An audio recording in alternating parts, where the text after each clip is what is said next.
मसला किसी भी कंटेंट क्रिएटर का नहीं है। अब आप उससे एक्सपेक्ट कर रहे हैं कि वो ये सारा कुछ छोड़ के आपका और मेरा मसला कि हम क्या देखना चाह रहे हैं, फैमिली के कोई इवेंट्स दिखाएं, फैमिली की प्रैंक्स दिखाएं, डांस दिखाएं। पाकिस्तान में तो आज भी टॉप ये कंटेंट है। आपको पता है कि ध्रुव राठी कितनी रिसर्च करता है, बड़े फैक्चुअल इनके फैक्ट्स होते हैं। लोगों ने कहा कि भाई हमें अब इसमें इंटरेस्ट नहीं रहा।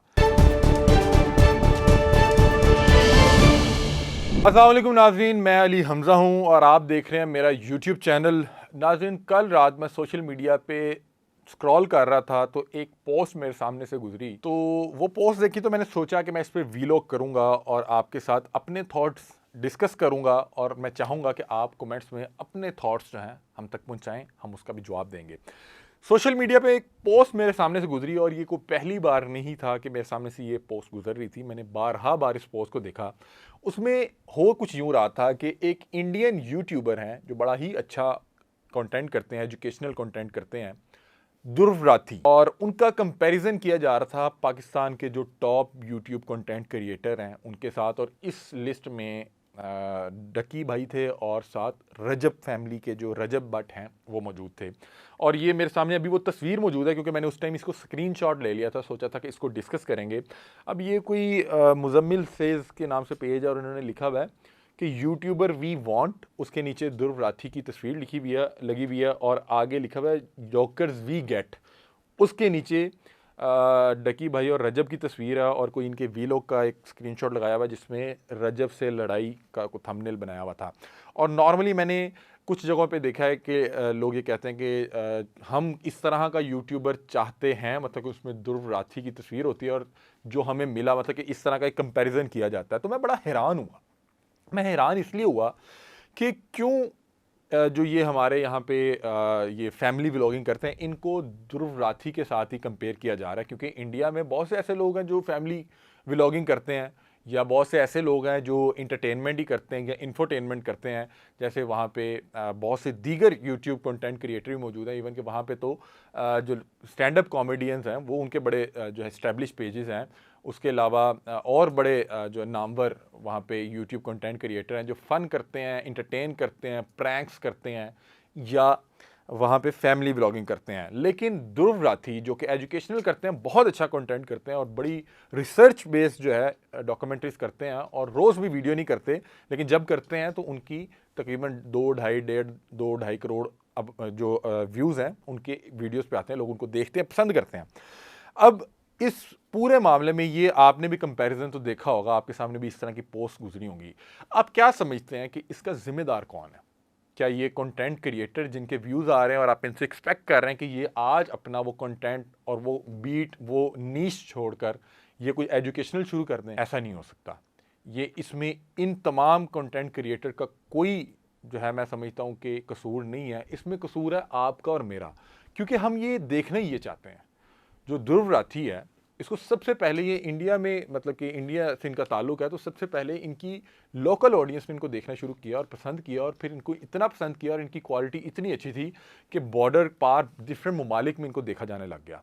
क्योंकि इतनी रिसर्च बेस्ड और बड़ी फैक्चुअल जो है, किसी भी टॉपिक पे बात हो, इवन कि वो इस्लाम के रिलेटेड हो, वो किसी मज़हब के रिलेटेड हो, कोई हमारी हिस्ट्री के मुतल्लिक हो, या कि हिंदुइज़्म की हिस्ट्री के मुतल्लिक हो, बड़े फैक्चुअल इनके फैक्ट्स होते हैं और ये उस पर बड़ी रिसर्च बेस्ड गुफ्तगू करते हैं। लोग पसंद करते हैं, उनके व्यूज़ आते हैं, और ये रोज़ भी वीडियो नहीं डालते, बड़ा टाइम लेके वीडियो करते हैं और उसका फिर रिस्पॉन्स बहुत अच्छा आता है। ताल्लुक है तो सबसे पहले इनकी लोकल ऑडियंस ने इनको देखना शुरू किया और पसंद किया, और फिर इनको इतना पसंद किया और इनकी क्वालिटी इतनी अच्छी थी कि बॉर्डर पार डिफरेंट ममालिक में इनको देखा जाने लग गया। क्योंकि इतनी रिसर्च बेस्ड और बड़ी फैक्चुअल जो है, किसी भी टॉपिक पे बात हो, इवन कि वो इस्लाम के रिलेटेड हो, वो किसी मज़हब के रिलेटेड हो, कोई हमारी हिस्ट्री के मुतल्लिक हो, या कि हिंदुइज़्म की हिस्ट्री के मुतल्लिक हो, बड़े फैक्चुअल इनके फैक्ट्स होते हैं और ये उस पर बड़ी रिसर्च बेस्ड गुफ्तगू करते हैं। लोग पसंद करते हैं, उनके व्यूज़ आते हैं, और ये रोज़ भी वीडियो नहीं डालते, बड़ा टाइम लेके वीडियो करते हैं और उसका फिर रिस्पॉन्स बहुत अच्छा आता है। दूसरी तरफ हमने आज तक, आप बताएं कि आप जो लोग ये व्यूअर्स देख रहे हैं जो इस तरह का या तो कंपैरिजन करते हैं या करवाते हैं, आप बताएं आज तक आपने किस पाकिस्तानी कंटेंट क्रिएटर का इस तरह का पढ़ा लिखा कंटेंट देखने की भी कोशिश की है? क्या आपको पता है कि इस तरह के पाकिस्तान में भी बहुत से लोग काम करने की कोशिश करते हैं, लेकिन आप उनको देखना पसंद नहीं करते? आपको देखना है लोगों के घर की लड़ाइयाँ, लोगों के घर के प्रैंक्स, आपने लोगों के घरों के डांस देखने हैं, फिर हालांकि वो तमाम चीज़ें स्क्रिप्टेड हैं। उनका वही कंटेंट है कि अगर एक पाकिस्तान में किसी एक यूट्यूबर या कंटेंट क्रिएटर की गाड़ी चोरी होगी तो जितने भी उस बीट पे काम कर रहे हैं, जितने लोग फैमिली ब्लॉगिंग कर रहे हैं, एक दिन या 2 दिन के वक्फे से सारों की गाड़ी चोरी होगी, कोई इसी तरह का मामला होंगे। और उसके बाद कोई एक ने लड़ाई कोई अनाउंस कर दी तो बाकी भी सारे इस तरह लड़ाई अनाउंस करने लग जाएंगे। उसके बाद शादी को इस यहाँ पे बतौर एक इवेंट देखा किया जाता है, और वो यहाँ पे किसी एक यूट्यूबर की शादी हो तो इतनी अंबानी साहब की शादी शायद इतनी नहीं चली जितनी यहाँ पे चलती है। माइयो से पहले माइयो की मेहंदी, माइयो की ढोलक, ढोलक से पहले ढोलक की ढोलक। पता नहीं ये कौन से इवेंट करते हैं और ये क्यों करते हैं। इनको तमाम चीज़ें स्पॉन्सर हुई होती हैं, और स्पॉन्सर इसलिए की जाती है कि इनको लोग देख रहे होते हैं। और कौन लोग देख रहे होते हैं? आप और मैं ही देख रहे होते हैं। और उसके बाद फिर हम इनका कंपैरिजन किसी एजुकेशनल जो यूट्यूबर जो है या जो एजुकेशनल कंटेंट पे काम करते हैं उनके साथ कंपैरिजन करवाते हैं। भाई आप एजुकेशनल कंटेंट ना तो देखना चाहते हैं, पाकिस्तान में देखो सुनो जाने के नाम से एक बहुत अच्छा प्लेटफॉर्म है, मैं खुद भी इसको बड़ा अरसा देखता रहा, फैसल बड़ाई साहब इस पर काम करते हैं। लेकिन आप बताएं क्या आपने कभी उनकी वीडियो पे कोई 10 मिलियन या 12 मिलियन रेगुलर व्यूअरशिप देखी है? नहीं है। और मैं ये यकीन के साथ कह सकता हूँ कि शायद देखो सुनो जानो में भी ऑडियंस है, हो सकता है बहुत सी ऑडियंस जो है हिंदुस्तान से आ रही हो, क्योंकि बहुत से लोग पाकिस्तान में एजुकेशनल कंटेंट देखने नहीं चाहते। मुझे यहाँ पे एक एग्जांपल आपके साथ शेयर करनी है कि बहुत अरसा पहले यहाँ पे एक प्रोग्राम होता था तारिक अजीज़ साहब के नाम का। तारिक अजीज़ साहब नीलाम घर किया करते थे और बड़ा एजुकेशनल प्रोग्राम था। उसमें लिटरेचर की बात होती थी, उर्दू अदब की बात होती थी, उसमें शेर व शायरी की बात होती थी। लेकिन मुझे बड़े अफसोस के साथ कहना पड़ता है ये बड़ा एक हिट प्रोग्राम था, लेकिन जैसे जैसे तारिक अजीज़ साहब अपने कैरियर के इख्तिताम पे आए, अल्लाह उनकी मग़फ़िरत फरमाए, उनको जन्नत में आला मुकाम दे, अब जाने फ़ानी से जा चुके हैं। लेकिन जब वो अपने कैरियर के इख्तिताम पे थे तो उस प्रोग्राम की वो पीक नहीं रही थी। उनके प्रोग्राम को जो जीतो पाकिस्तान रिप्लेस कर चुका था। क्यों? कि जीतो पाकिस्तान में एक्टर्स आया करते थे, वहाँ पे गेम्स हुआ करती थी, वहाँ पे इंटरटेनमेंट ज़्यादा थी। और यहाँ पे अभी भी जो तारिक अजीज़ साहब थे वो हमें शेर व शायरी सुनाते थे, उर्दू अदब सुनाते थे, तो लोगों ने कहा कि भाई हमें अब इसमें इंटरेस्ट नहीं रहा।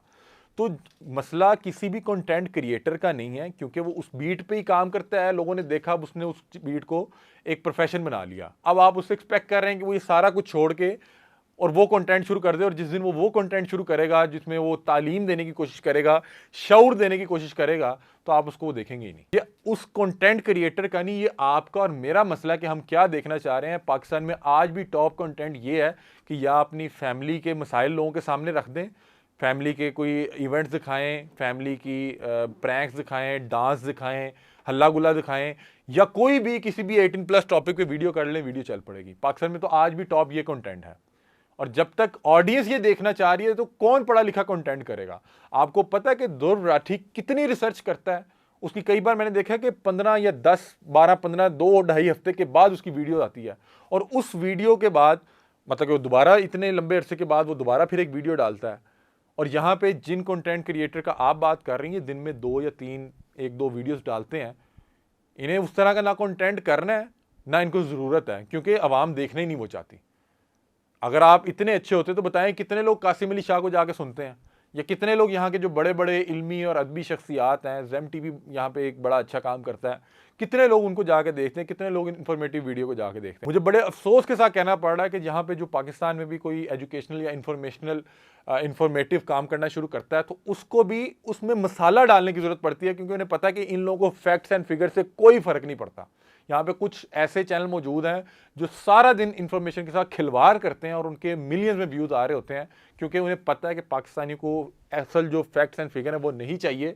इन्हें एक मसालेदार ऐसी खबर चाहिए जो ये सुनना चाह रहे हैं। इसमें किसी कंटेंट क्रिएटर का मसला नहीं, आपका और मेरा मसला है। जिस दिन हम अच्छा देखना शुरू कर देंगे तो कोई ना कोई अच्छा बनाना शुरू कर देगा। हमारे यहाँ जो कोई अच्छा बनाने की कोशिश करता है वो थक हार के टूट जाता है कि जब उसकी इतनी मेहनत के बाद जब उसको व्यूअरशिप नहीं आती या उसका रिवॉर्ड नहीं मिल रहा होता तो वो कहता है कि ये डिज़र्व ही नहीं करते, और वो एक मोबाइल उठाता है, फैमिली व्लॉगिंग शुरू कर देता है, अपने घर का कोई ऐसा मसला ला के डिस्कस करेगा कि उसकी एक बार ऑडियंस बन जाती है। अभी पिछले दिनों एक कपल था, उसमें वो कपल आपस में प्रैंक क्या कर रहा है कि हस्बैंड ने कोई जहर का कोई बोतल साथ रख के और मुंह से झाग निकाली और वो अब बीवी के रिएक्शन ले रहा है। बहुत सी चीज़ें तो ये स्क्रिप्टेड भी होती हैं, ज़्यादातर प्रैंक सारे जो है स्क्रिप्टेड होते हैं। और कभी कभी मैं सोचता हूँ कि ये पता नहीं कितना मुश्किल काम होगा कि आप फ़र्ज़ करें किसी से लड़ाई कर रहे हैं, किसी अपने वालिदैन के सामने कोई डिस्कस कर रहे हैं, बहस कर रहे हैं, डिबेट कर रहे हैं, या किसी भाई से कोई गुफ्तगू हो रही है, लड़ाई हो रही है, आपकी बहस व तकरार हो रही है किसी मोहल्लेदार से, और आपने साथ एक मोबाइल यूँ रखा हुआ है।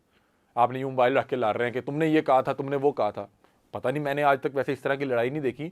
नॉर्मली हमारे यहाँ तो जो बहस व तकरार, डिबेट कोई भी होती है, उसमें तो सारी चीज़ें छोड़ के उससे लॉजिक पे बात की जा रही होती है, या उसको कन्विंस करने की कोशिश की जा रही होती है, या खुद कन्विंस हो रहे होते हैं।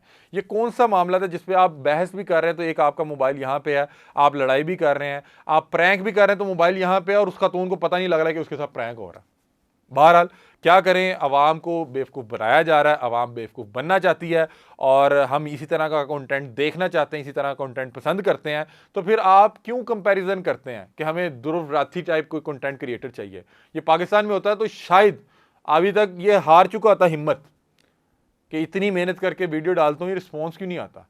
ये तो वो हिंदुस्तान में था, वहाँ पे कोई लिटरेचर, वो इस तरह के लोग थे जिन्होंने उसको देखना शुरू किया। ऐसा ऐसा लोगों को पता लगा कि यार ये बड़ा अच्छा काम कर रहा है, और फिर वो पाकिस्तान, बांग्लादेश और इस तरह के ममालिक में उसको देखा जाने लग गया। पाकिस्तान में होता तो शायद वो यहाँ तक पहुँच ही ना पाता। इंडिया में अभी भी लिटरेचर की बहुत कदर व कीमत है। वहाँ पे आप अगर देखेंगे किसी अदबी शख्सियत के साथ बुला के कपिल शर्मा शो किया जाए तो उसमें उसकी एक ऑडियंस आती है, उसकी नीचे एक व्यूअरशिप आती है, क्योंकि उसको लोग सुनना और देखना चाहते हैं। आप आज किसी यहाँ पे इल्मी अदबी शख्सियत को बुला के पाकिस्तान के जिस मर्जी बड़े प्रोग्राम में बिठा दें, वहाँ पे हो सकता है कुर्सियाँ, जो उसकी ऑडियंस की कुर्सियाँ होती हैं, उसको पूरा करना मुश्किल हो जाए। और जब वो सोशल मीडिया या टीवी पे लगेगा तो उसकी रेटिंग और व्यूज़ आपके सामने होंगे। तो ये कंटेंट क्रिएटर्स का मसला नहीं है, ये आपका और मेरा मसला है कि हम देखना क्या चाहते हैं। हम देखते भी वही हैं और देख के तनकीद भी उन्हीं पे करना पसंद करते हैं। बहरहाल क्या किया जा सकता है, इस टॉपिक पे मज़ीद भी वीडियोस करेंगे। अपनी राय से आप भी हमें आगाह कीजिएगा कि आप इन तमाम चीज़ों के मतलब क्या सोचते हैं। हम उस पर भी आपका जवाब देंगे। अभी तक के लिए अपने मेज़बान अली हमज़ा को दीजिए इजाज़त। अल्लाह हाफ़िज़।